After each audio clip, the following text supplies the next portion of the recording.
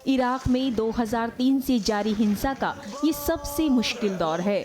2014 से आईएस लड़ाकों ने मोसल शहर पर कब्जा कर लिया था, जिसे छुड़ाने के लिए सुरक्षा बलों ने पिछले हफ्ते से बड़े पैमाने पर अभियान चला रखा है। Bureau report, Rajya Sabha TV. Hindi के सुपरिचित लेखक राजेंद्र यादव की आज पुण्यतिथि है। 28 अगस्त 1929 को आगरा में पैदा हुए राजेंद्र यादव ने कई मशहूर उपन्यास लिखे। उनके लिखे साहित्य पर सारा आकाश जैसी फिल्म भी बनी। हिंदी साहित्य की मशहूर पत्रिका हंस में के पुनर्प्रकाशन में उनका बड़ा योगदान रहा। मुंशी प्रेमचंद ने 1930 में इस पत्रिका की स्थापना की थी, जो 1953 में बंद हो गई थी, लेकिन राजेंद्र यादव ने 1986 में इसे दोबारा शुरू करवाया। इस दौरान उन्हें कई विवादों का सामना भी करना पड़ा, लेकिन उन्होंने हार नहीं मानी। हिंदी में दलित साहित्य को आगे बढ़ाने में राजेंद्र यादव का बहुत बड़ा योगदान है। हिंदी अकादमी ने राजेंद्र यादव को उनके बेहतरीन लेखन के लिए साल 2003-2004 में सर्वोच्च सम्मान शलाका से नवाजा। हिंदी साहित्य की दुनिया में मील का पत्थर कहलाने वाले राजेंद्र यादव ने 2013 में आज ही के दिन दुनिया को अलविदा कह दिया। और अब आखिर में हेडलाइंस। पाकिस्तानी जासूस के पकड़े जाने के बाद पाकिस्तान ने की बदले की कार्रवाई। भारतीय अधिकारी सुरजीत सिंह को देश छोड़ने का आदेश। पूर्व राष्ट्रपति मुशर्रफ की जासूसी पर रोक की वकालत। कठुआ और जम्मू में अंतर्राष्ट्रीय सीमा पर पूरी रात सीमा पार से गोलाबारी। जवाबी कार्रवाई में पाकिस्तानी चौकियों और गांव को भारी नुकसान। गृहमंत्री का बीएसएफ को मुंहतोड़ जवाब देने का आदेश।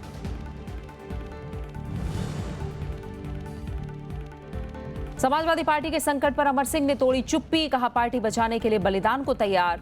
गठबंधन पर चर्चा के लिए शिवपाल यादव की अजीत सिंह से मुलाकात आज।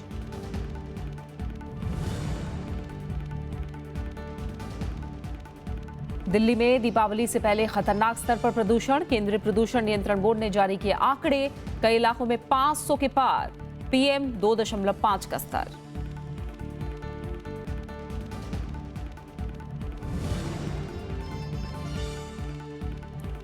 चीन की भारत में निवेश घटाने की चेतावनी, चीनी दूतावास के प्रवक्ता का बयान, कहा उसके सामानों के बहिष्कार का भारत पर भी पड़ेगा असर।